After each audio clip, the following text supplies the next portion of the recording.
for tonight's May 22nd board meeting for the Pledge of Allegiance.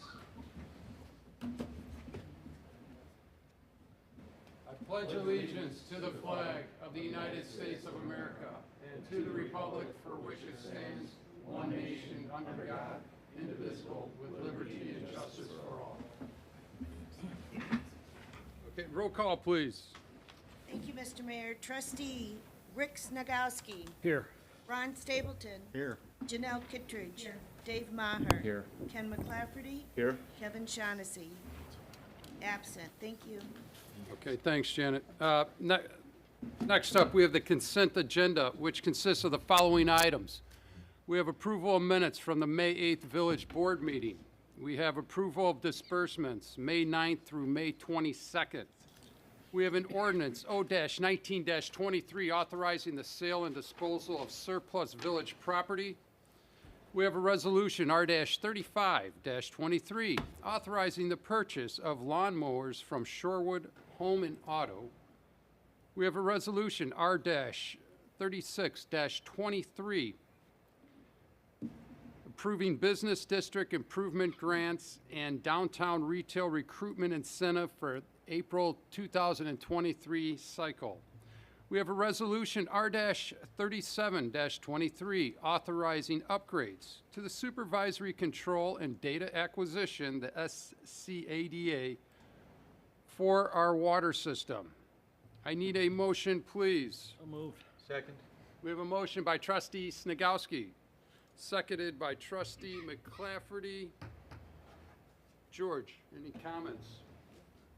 Any questions or comments by the trustees?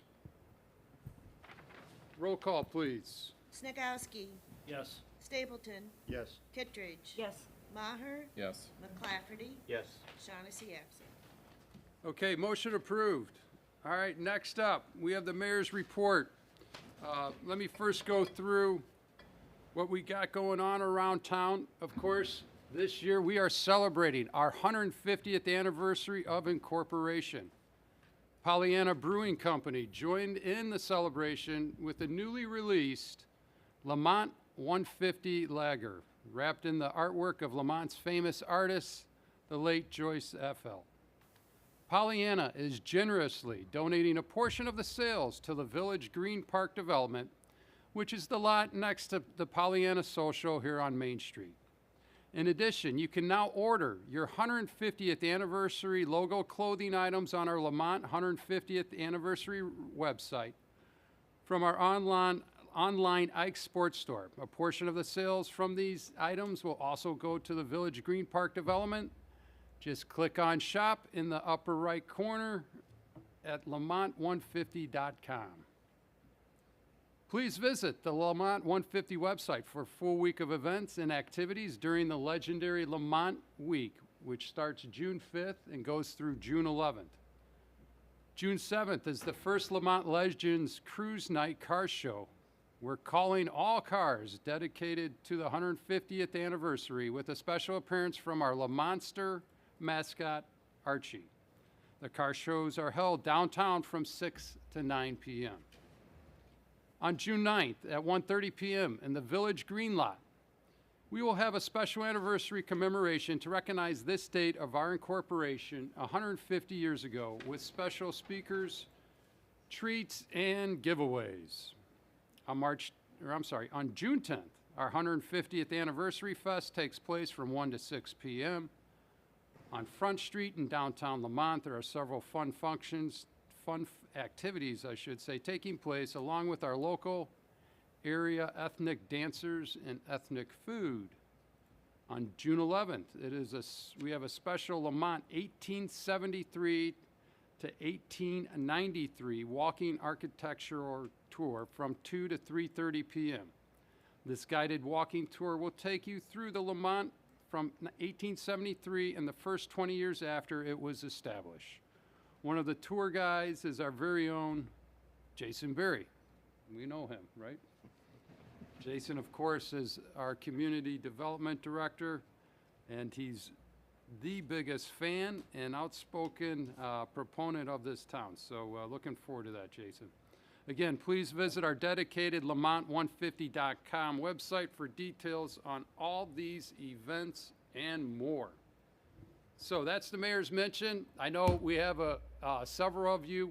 I've received some emails discussing about spraying for potential insects. And this evening, I'd like to introduce Scott Shermer. He's been generous enough. Scott, do you want to come up here, please? Scott is from the Bureau of Illinois Department of Agriculture. I'll let him introduce himself. He came down here from DeKalb. Again, Scott, do you want to just walk us through? I think all of us have received a few emails regarding this spraying event. I know it was triggered. Unfortunately, we've lost just about our entire ash tree population in this town, and I think oak trees are potentially something that we might lose. Again, I'm way out of my league on this, but do you want to just walk us through what is being sprayed, why it's happening, what is it that you're spraying, just the entire process. Obviously, Lamont is not the only one out there. This is happening in several towns. This did, I believe, get kicked off through Lamont, through many resident phone calls, I think, concerned about the infestation of these insects and the loss of potential trees. So why don't you just walk us through and just kind of give us a 101. And then what we want to do, everyone, just, again, thank you for coming out. Thank you for sharing your concerns. We want to hear them. That's what we're here for, is to represent you. So really appreciate, your emails are very thoughtful. We appreciate that. And we want to better understand this. And obviously, we want all of you to feel comfortable as well. And don't know if we're going to solve this tonight. If I was to guess, usually we don't. But we want to bring this up in a public meeting setting. Typically, we just allot 3 minutes per person. I don't want to do that. I want to, hear from Scott. He came out, he made the time. Don't know if we have, this probably isn't the right forum to do some Q&A, but we'd like to hear from him. Then we'd like to hear from you. And then if we can do some short give and take, so be it. I have a feeling it might be a lot more than that. And I think this should be a dedicated meeting to where we can all get together on this. So with that being said, Scott, do you want to kind of walk through some of the questions and comments I brought up? Certainly. So thank you, Mr. Mayor. Thank you, City Council members, folks of residents of Lamont for inviting me out here. As the mayor mentioned, we're looking at doing BTK applications in Lamont as part of a larger program. Let me back up. My name's Scott Shermer. I'm with the Illinois Department of Agriculture, Bureau of Environmental Programs.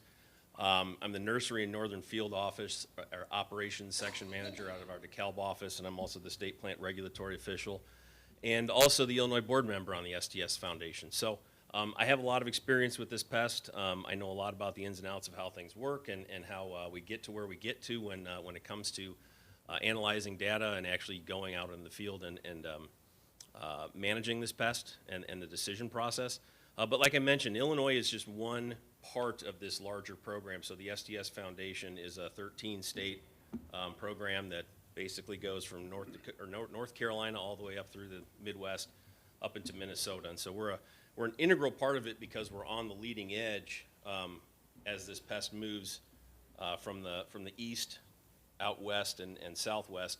So we're really looking at protecting Missouri, Arkansas, the large oak resources in the country, the Ozarks. So we're offering protection to other states and other regions through the actions that we do here in Illinois.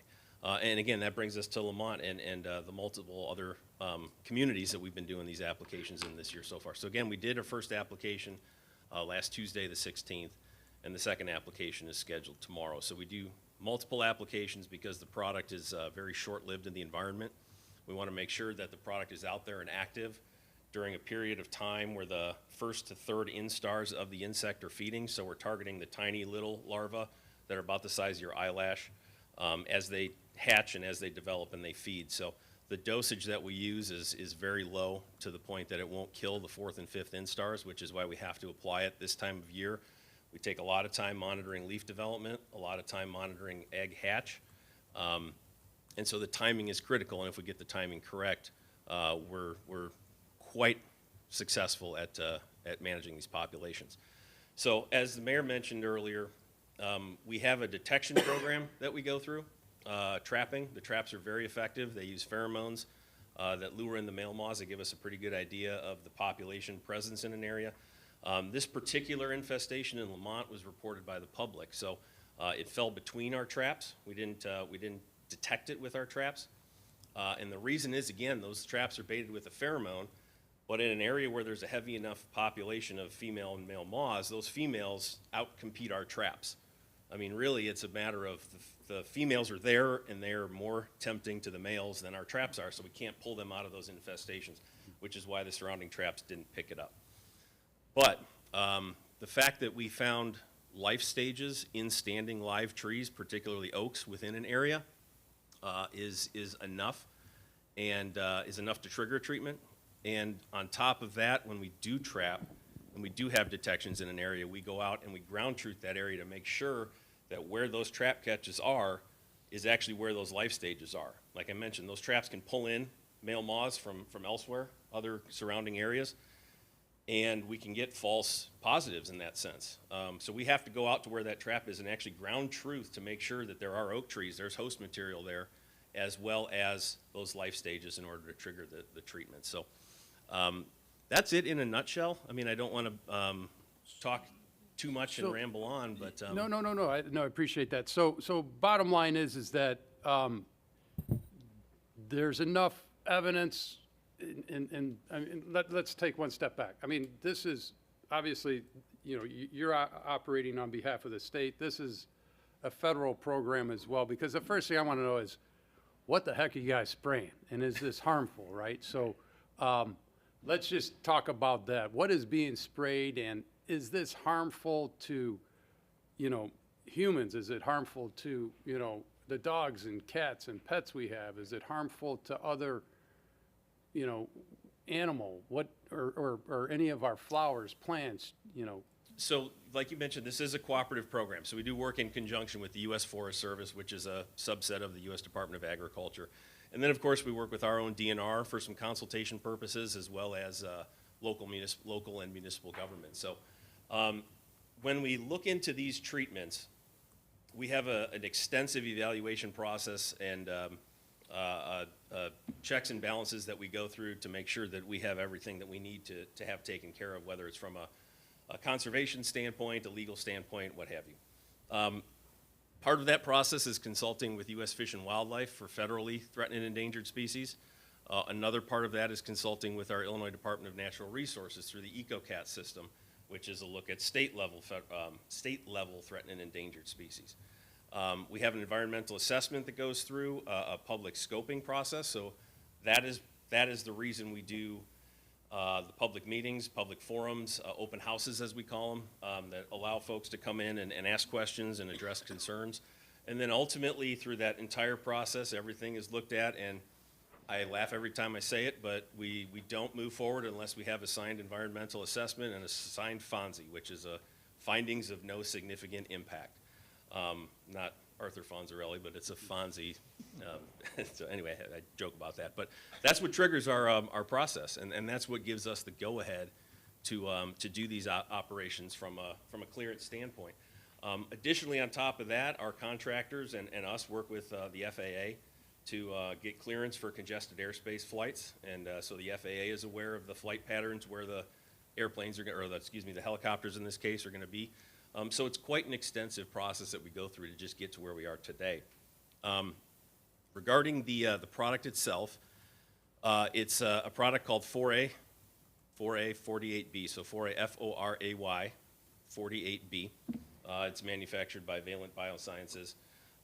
It's a biopesticide, a bioinsecticide. It's made from naturally occurring bacteria that's found in soil. It's been used for over 50 years in organic production of fruits and vegetables. It's something that we've all effectively been exposed to through our whole lives. in soil from playing in the dirt to gardening. It's formulated with food grade materials, grain products and things like that, to basically make it sticky so that it sticks to the foliage. And then as the caterpillars feed on that, they ingest it, activate the toxins, which are only activated in a basic or alkaline environment. Humans, mammals, reptiles, birds have acidic, so it's not activated when we ingest it or if we ingest it. And it's only effective on Lepidopteran larvae as they feed. So it's not a contact insecticide. It has to be ingested to be activated. There's going to be no implications or impacts on bees, praying mantises, dragonflies, any other beneficials that are out there. It's only impacted, or it only impacts the feeding Lepidopteran as they ingest it and activate the product. Got it. So, Go ahead. the monarch butterfly, now that caterpillar stage, is that later, or? I mean, it generally, there could be some overlap as far as they move into the area, sure. The general approach that we take is that monarchs and milkweed do not overlap with the areas that we're targeting to spray. Spongy moth is a forest pest, and milkweed and monarchs are typically open area, maybe disturbed area, marginal areas, but not in the forested area. So I have a study that indicates that the risks associated with the applications of BTK for spongy moth applications have minimal impacts on monarch populations. What other areas are you spraying tomorrow besides Lamont? Tomorrow we were going to do Aurora and then an area in northern Kane County, Wayne, St. Charles roughly. We do have an area out in Galena. We did that on Thursday of last week, but we're pushing that up to Wednesday of this week, just because of forecast wind conditions. But none of our neighbors, like our close neighbors, Lockport, No, Willoughville? no. In fact, there were 2 other municipalities that independently contracted, so not under our purview. It was Park Ridge and East Dundee that did their own municipally funded applications, but yeah, none others in the immediate surrounding area this year. Yeah. And then when you get to, after the application tomorrow, are there any other applications that will be laid this year? No, nothing around here. In fact, when we make these applications, it's 2 times because the product only lasts about 5 days in the environment. But again, if we get that timing correct, generally speaking, we tell folks, unless there's some kind of event where firewood's brought in or some artificial introduction or there's an incomplete treatment, we don't get an area or something. Usually it's about a decade before they would come back in naturally and potentially require a second or another application. Yeah, so Did you it's say 2 applications A and then we're decade, gone. 10 years? I'm sorry? 10 years, a decade, did you say? Roughly, yeah. Because they're invasive species and they're not evenly distributed throughout the landscape, when we eradicate them in an area like this, they don't have the surrounding populations to spill back in readily. It takes a longer time for them to move back in, unless, of course, there is an artificial introduction through, like I said, firewood, wood debris, storm debris, something like that. But yeah, usually we don't see them move back in quickly. Do you do a test then? Another test like after the treatment? Yes, yeah. So after we make these applications, we'll come back in with a post-treatment delimit. Once we started trapping, we'll come in with a treatment or with the traps after the treatment. It's usually in a higher density. So for example, in this treatment block, if we had 2 or 3 traps under normal conditions, we would probably come in with like 9 or 12. It's usually going to be like a 3x4 or 4x4 grid to get a better coverage and better resolution as far as the effectiveness of the treatment. So yes, we do have detection methods we use to evaluate. It's post-treatment evaluation. Mm-hmm. Okay. Yes. I had a question for you too. You mentioned the oak trees, but from what I read today on the websites that we were sent out, it's a lot of other hardwoods also. So what's the list, basically? Well, this insect is reported to feed on 250 different plants. It prefers oaks when given the opportunity. We see it on other less high value hardwoods, willows, birch, things like that, aspen. those plants may have a tendency to be a little more high value in the natural resources or natural lands or ecosystems, whereas the oaks have high value in that setting, but also in the urban setting. I mean, people buy properties, move to neighborhoods, live in towns because of oak trees. I mean, the white oak is the state tree of Illinois. We don't have a lot of trees left here in Illinois. So what we do have, we try and protect, and when it comes to something that's of high ecological and socioeconomic value, like an oak tree, we do what we can to protect them from, especially from a pest like this. There's a lot of other issues going on with oak trees that people are trying to figure out, so, you know, we have a tool that we can protect these trees with from this pest, and it's tried and true and proven to work. Question. Does the state have any programs promoting the monarch butterfly? There's a conservation effort right now. I've actually been involved in some of that from the Department of Agriculture perspective, but the majority of those efforts are being done, I believe, through like DNR and EPA as well as IDOT, trying to basically promote and conserve milkweed habitat. So, you know, instead of mowing or spraying roadside ditches, they'll let that go.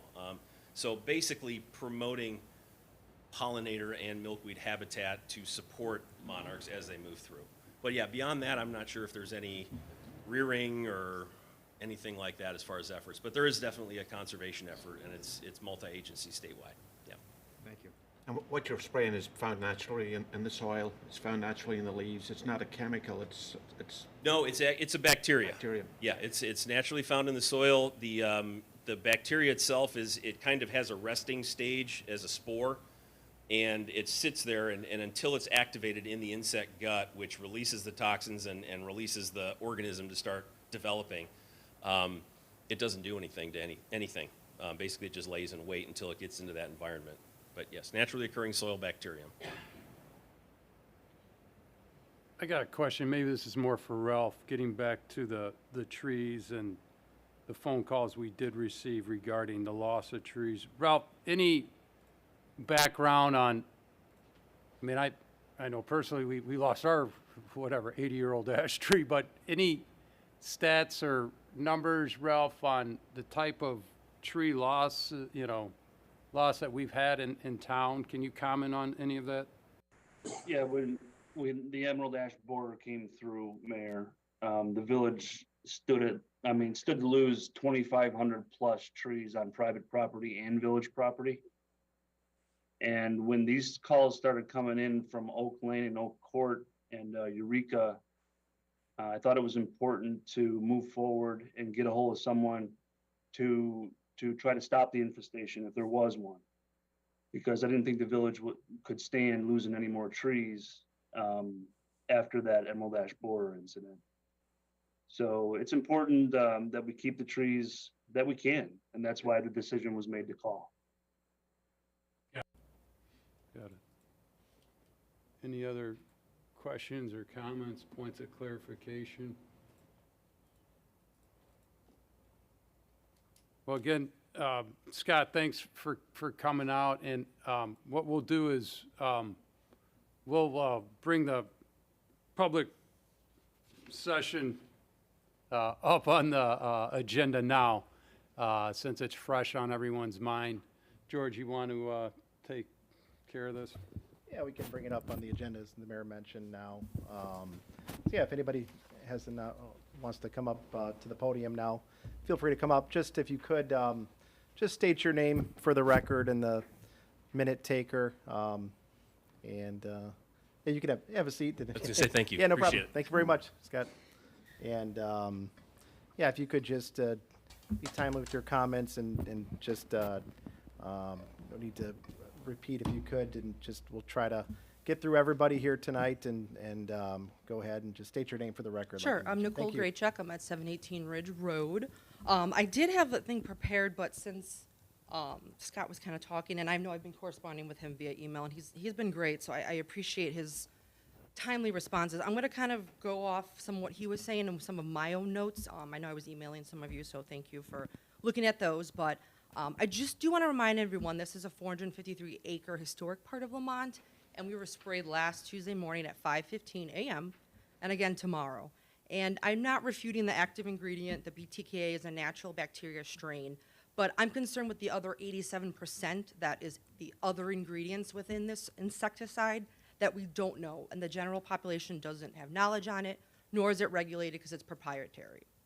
Now, unfortunately, I don't have a mass spectrometer. I'd like to take samples tomorrow when they spray my home and run it through that, but I don't have that at my disposal.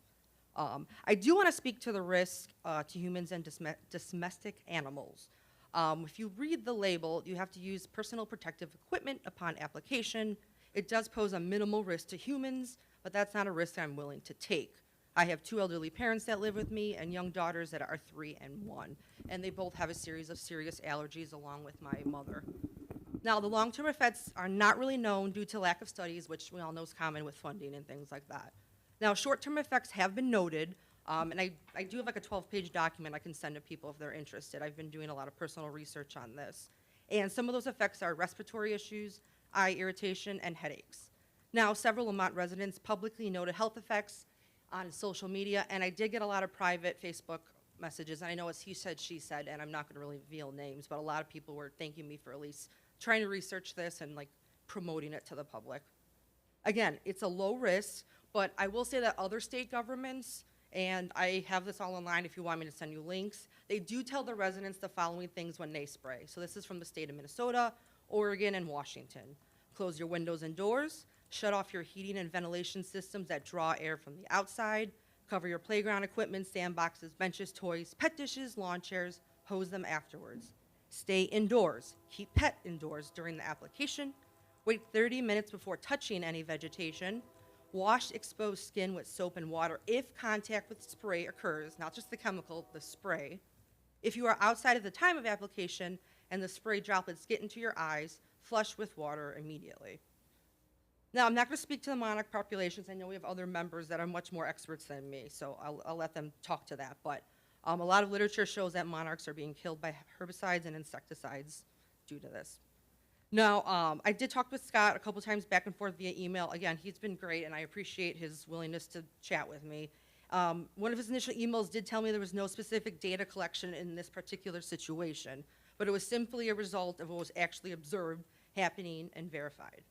I did keep asking for reports of where this happened. I got a picture of a tree. I ran the metadata, and there was no physical location. It was just a picture of a tree. But then I will say today, finally, Scott at 2 p.m. did give me the location of Oak Lane and Oak Court. The data collection trapping kind of scares me for the future.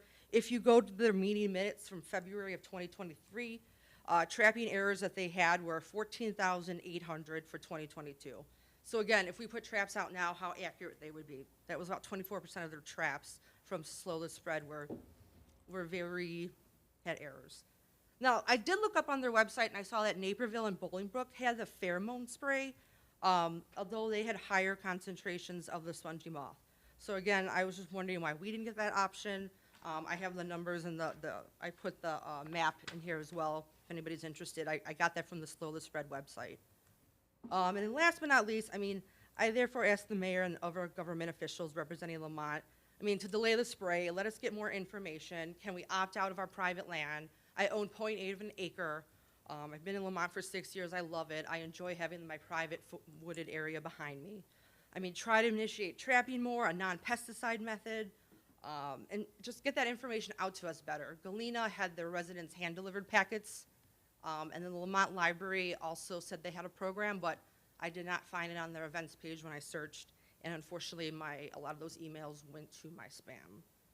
And then the other thing for the Village of Lamont, the text system that you send out, I don't know who hyperlinks it, but every time you click on it, they hyperlink lots. So when you click on the link, it says error, so you have to physically go on the URL and delete lots to get to the correct page.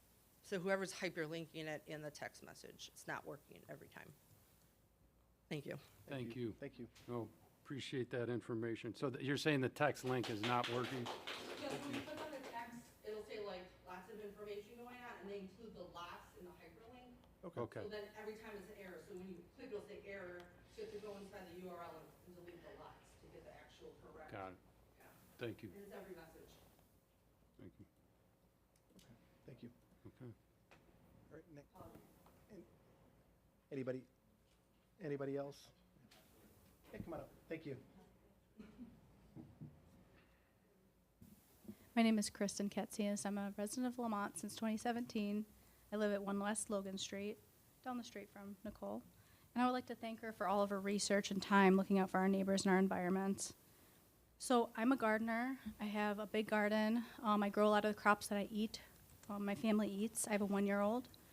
I also want to say that I have never actually seen a spongy or gypsy moth or caterpillar anywhere around my property. Talked to several of my neighbors who have never seen this organism anywhere in their yards. Again, I've been there for 6 years. I'm outside from March through October, gardening daily. I know my property and my trees very well. I actually raise monarch butterflies. I really enjoy them. I like to look for the caterpillars and the eggs, and I look all around the neighborhood. I like to visit our prairie that's local and actually was at the edge of the spray zone. I actually recently found about 17 monarch eggs in the prairie. I'm just estimating based on like the amount of milkweed that other neighbors are growing on my property as well, that we're gonna potentially have thousands of butterflies at risk from the spray. I've done a little bit of my own research as well as Nicole, and just have found like a lot of conservationist reports that this BTK is very highly toxic to monarchs. It can remain in the soil for years. Actually, the spore, it goes into spores, which can remain in the soil for years. That's actually also on the label of the product. I'm also concerned about the 87% inert ingredients. We don't know what they are. I'm concerned about eating the crops that I grow. Like Nicole, I'm concerned about, and other residents, I'm concerned about not being notified. So at least I could have covered my plants, my crops, to be prepared, you know, for an aerial spray. I would have actually preferred if they would have, you know, sent us mailers. I received nothing in writing about, hey, there's an infestation in your area. There's, you know, there's this invasive species. I've never received anything in writing from any entity, Illinois Department of Agriculture, the village. I would have liked that because I have an arborist that comes out and checks my trees every year. I have them trimmed. I have oaks, I have maples, all kinds of trees. I've planted 15 trees on my property since I've been there. And I would have handled the situation. I would have, you know, if I had the spongy moth, I would have treated it personally. I think we should have been given the option as residents to personally treat our properties and have been notified about any potential infestations or threats. I'm a subscriber to the Morton Arboretum. I'm a member. I care deeply about trees. This is not about me, you know, not caring about trees. I'm concerned about the way that this was rolled out, about the notification, about no instructions to close windows. A lot of residents on Facebook and other outlets were posting, hey, I had my windows open, now I have a sore throat or a headache. I never get headaches. I'm concerned about the way this was rolled out. And I really think we need to postpone the next spray and just gather more information. I think we should look at some of the data, look at some of the monarch data as well, before we move forward with another aerial spray over the community. Thank you. Thank you, Christine.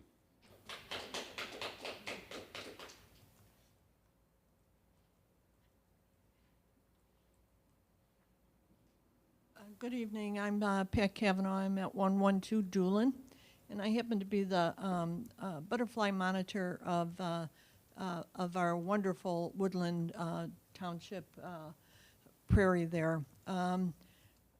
I will be able to see a difference this year when I do my monitoring. I'm seeing a difference in my milkweed because I'm told by the milkweed experts to cut my milkweed down now because of the spraying that happened last week. And I will also have to cut new stalks that are coming up. I pride myself in having healthy monarchs. They will not be healthy, nor will their offspring, if any of this toxic spray has gotten onto any of their milkweeds. I'm not quite sure about the other butterflies. I have an expert from Peggy Norbert Museum that I'm in touch with to see how I have to proceed accordingly. His name is Doug Tarrin. He is a worldwide butterfly expert. I do know, I thank you for your information. You told me that you went to the DNR, to the forestry, but did you go to any butterfly people? In Georgia, they have a big butterfly program concerning the state highways, where they all work together with the University of Georgia, with Emory, and their butterfly experts come and consult, tell you where it is, because these pollinators are important to our food sources, our not only the food sources, our flowers. We're going to see a decline. I too would like this to be, I don't know why I wasn't notified. I am an asthmatic, and I went into my first attack last Tuesday because, yeah, my windows were open, and I had no notice about it. And I blame it on that because I am well controlled, and this was the only extraneous thing that happened in my life. My dog also has been in post-traumatic stress because of the noise. He's very fragile with noise, and the noise I am finally getting him under control in a week. And so I have to do something different tomorrow. I really, really would have liked some notification. Even these people that do controlled burns hand deliver the notice to everybody's doorstep in Lamont before they burn. I'm really, really sorry about no notification, and it shouldn't happen again. I would like you to consult with the Lapidarius people and see what that's going to cause and how it causes it. I thank you for your time, and I'm really sad. I'm really, really sad. Thanks, Pat.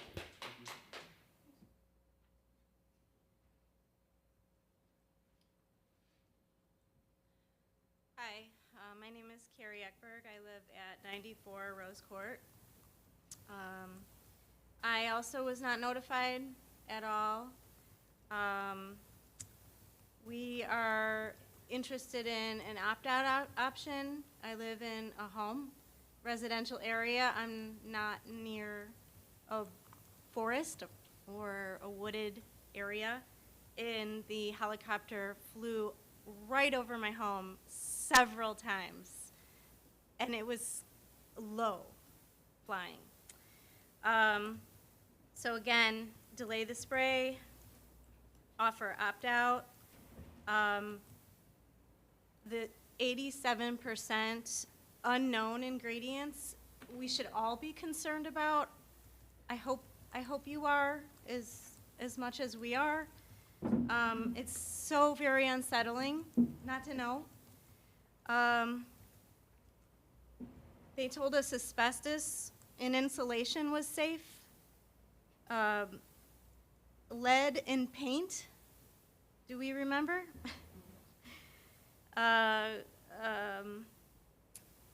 There's the Roundup that some people still use, which is kind of crazy because we know all of these things cause cancer. We've got a whole laundry list: mercury, aluminum, talcum powder, artificial sweeteners, GMOs. We were told from forever that those were safe and okay, and I can go on and on about how the FDA and EPA, our government, manufacturers, scientists, all of them claim products are safe until enough people like us stand up and demand proof and accountability.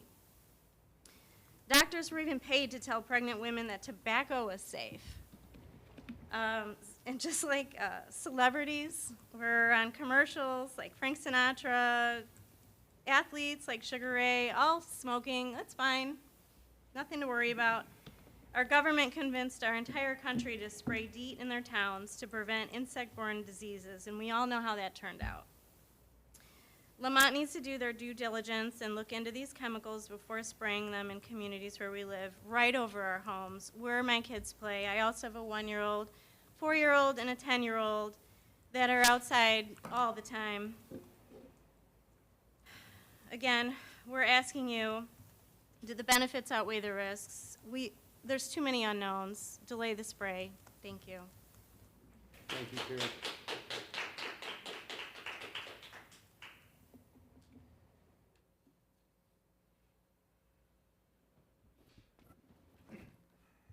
Is there anybody else who hasn't spoke?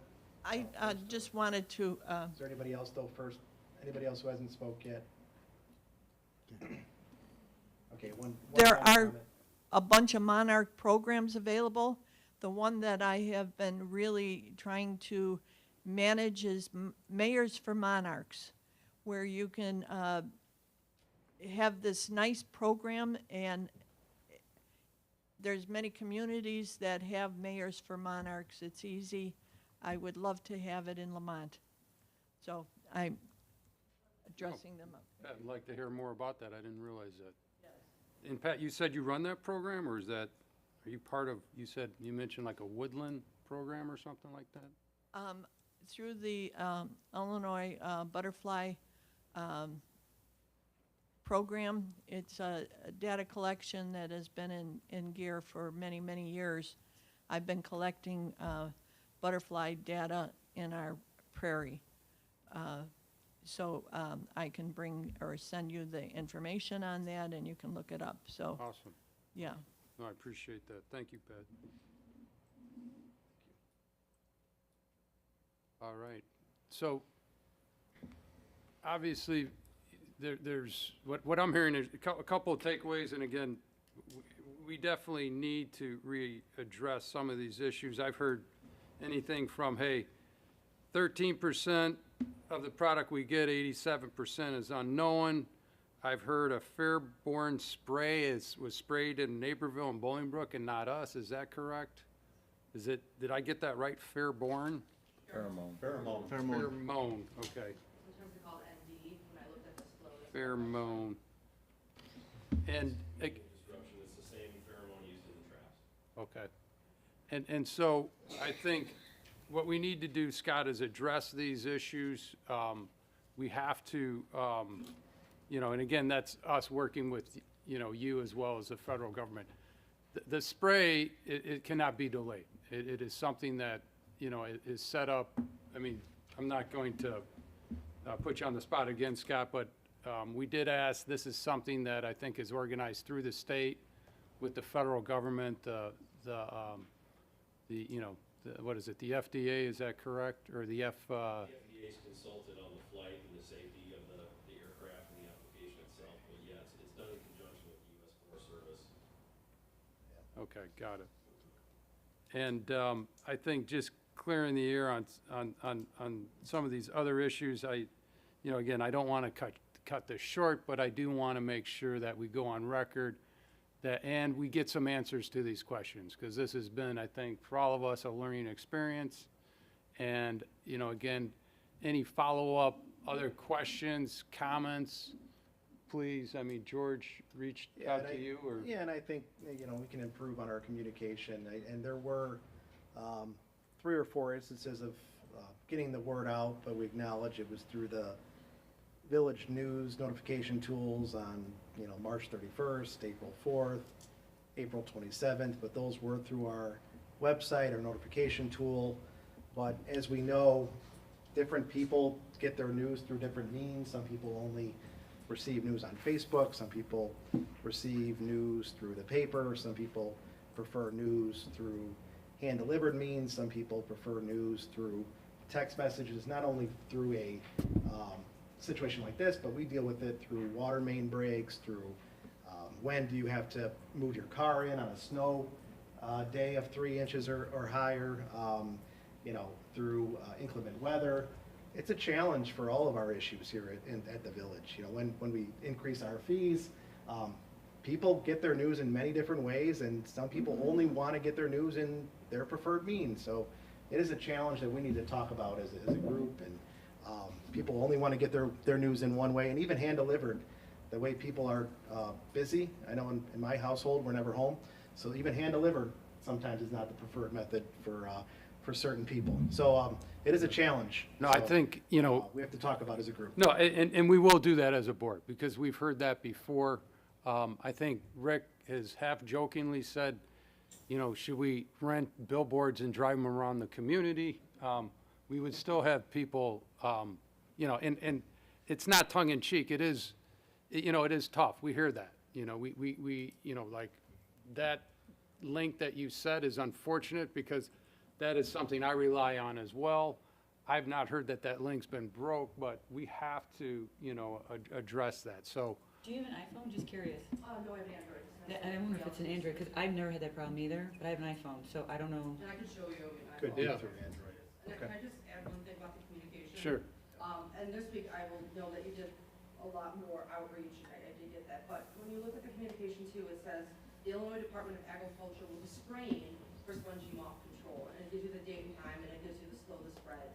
It doesn't say aerial spraying, it doesn't say pesticide, you need a little bit more targeted words, because I feel like residents will just be like, spraying, my husband thought they were just gonna be going around with a targeted spray, you know, by hand.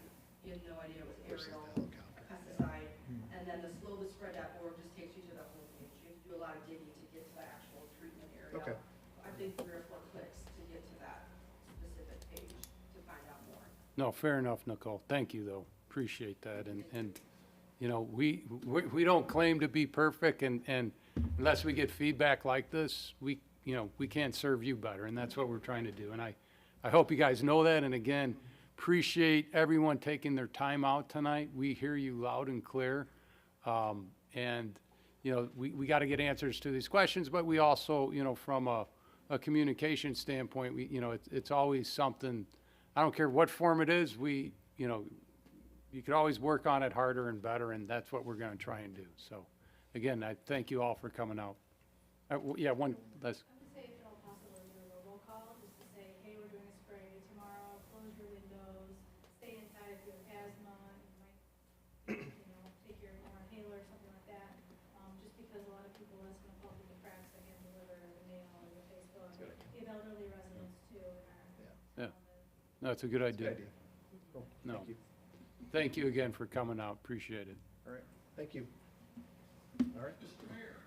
Yes, yes. Jerry, oh, we forgot about Jerry. Jerry, come on up. I do this often, you know. No.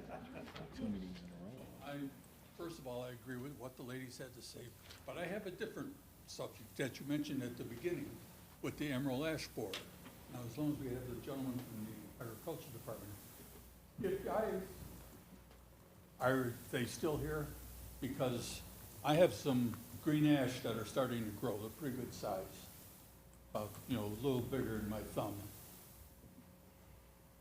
I'm still treating my tree. You're treating it. I'm not treating anything on mine. I'm still treating it against emerald ash borer at the Cal. They're Oh. still around. They're gonna stick around for, they're probably gonna be something we'll have to deal with, like Dutch elm disease. As trees come to size and they're unprotected, they'll reinfest those trees and it'll basically fester in that sense, so. Okay. Chemical protection of those trees is gonna be your best long-term bet. Well, that's expensive, so I think I'll buy something else. Thank you, Jerry. All right, well, thank you again, and did we have any other emails or calls or anything? That should be it. Okay. Thank you. All right, well, thanks again. All right, next up, we are moving to the clerk's report. Janet, Yes. take it over, please. Thank you, Mr. Mayor. We have Resolution R-38-23, approving award of contract 2023 MFT and RBI resurfacing program, MFT number 23-00057-00-RS. All right, need a motion, please. So move Stapleton. Second? All right, motion by trustee Stapleton, seconded by trustee McClafferty. Any comments, Ralph or George? Yeah, I'll take that, Mr. Mayor. This is a resolution for our 2023 MFT road resurfacing program. There were 3 bids on this project, with the engineer's estimate at $1,073,904.25. The low bid was from PT Farrell, $947,009.42.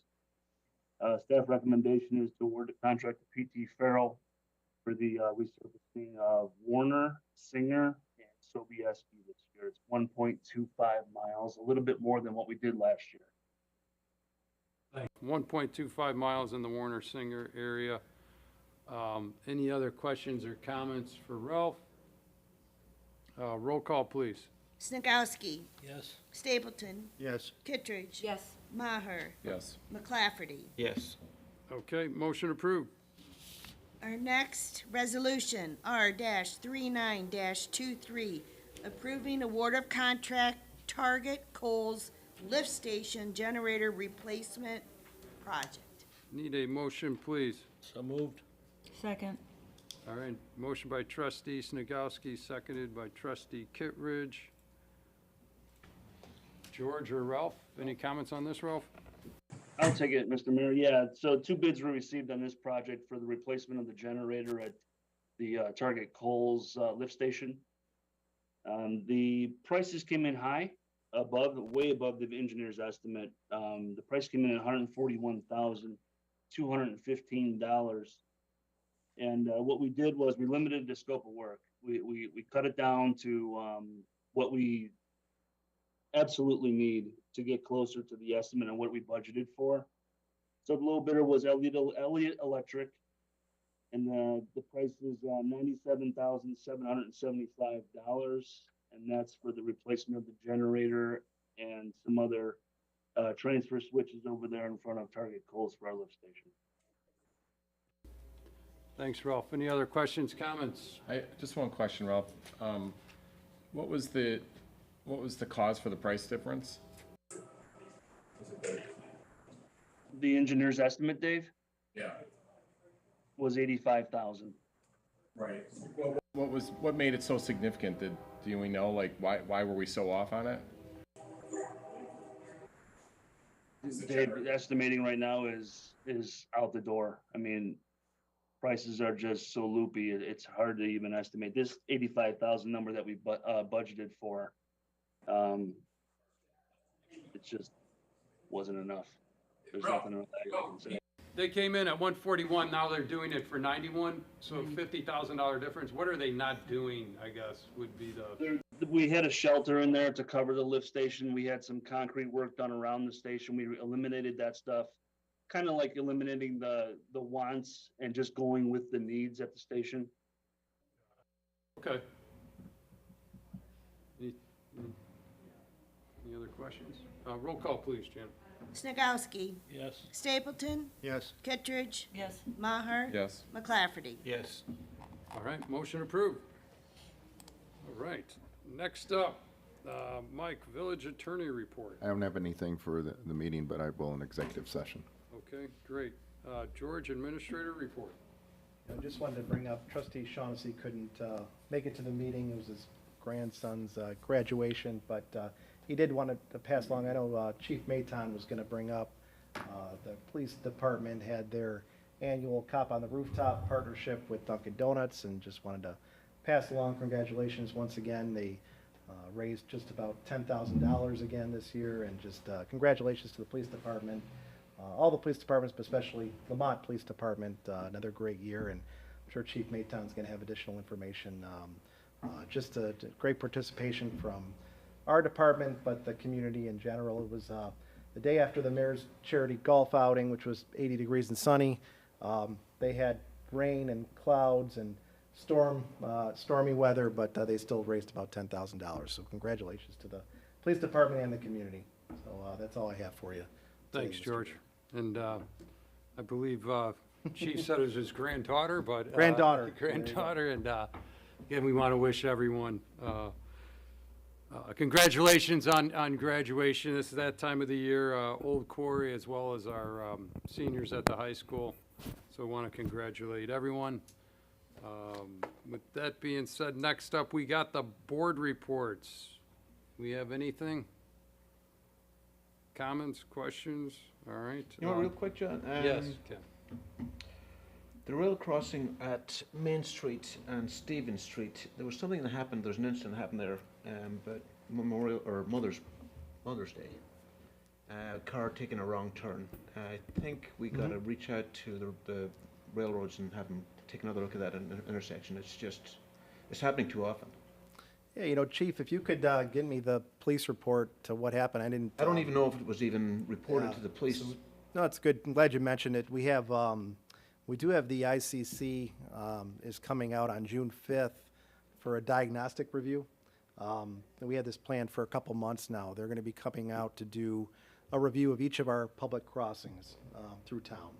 So they're going to be coming out in partnership with Canadian National, and probably the FRA is going to be coming out as well. They'll be out all day on the 5th to review each crossing. We'll bring that up. If you come down, yeah, if you come down. Chief Mayton, if you can be there as well, and Ralph, and if you can send some representation, we're going to talk about this. So we'll bring that up, and this is partnership with what we're doing out at Maine and Talcott as well. But yeah, we'll bring that up. I know we need some improvements there, signage, but also some actual hardscape improvements as well. So I know at the very least, some signage improvements. Yeah, I think there's an optical illusion there when you're coming down. It's a tough one. With the how close the tracks are to Main Street. You know, it's the joys of being in an old town. That's what they'll tell you as well. So. Yeah, put it this way, if they were just building Lamont, they wouldn't, with They the train wouldn't- tracks there, they wouldn't have. It wouldn't get approved. Yeah, it wouldn't get approved. So, I mean, it is. So, but we're, but that yeah, is we'll something bring that that up. we need to address, and, yeah, we'll talk more about that internally. I have a question. In regard, just to follow up on the trains. Holmes and Talcott have materials sitting in front of the crossings. Is there work being done on those two crossings? Yeah, Canadian National was out there doing work, but we'll check and see what they're doing. I mean, it's a lot of material. It looks to me like whatever it is, they're gonna shut the intersection down. That's why I was I'll wondering. check on that as well. Yeah. Thanks. Yep. I only noticed that those two crossings. The railroad's world, and we just happen to be living in it. I mean, they got more power than the federal government, as we've learned. It's good to see them out there, but they need to keep us in the loop as well. It's tough to get, sometimes, a lot of the time, communication from them. It is. Okay. Any staff reports? Chief? Chief, anything?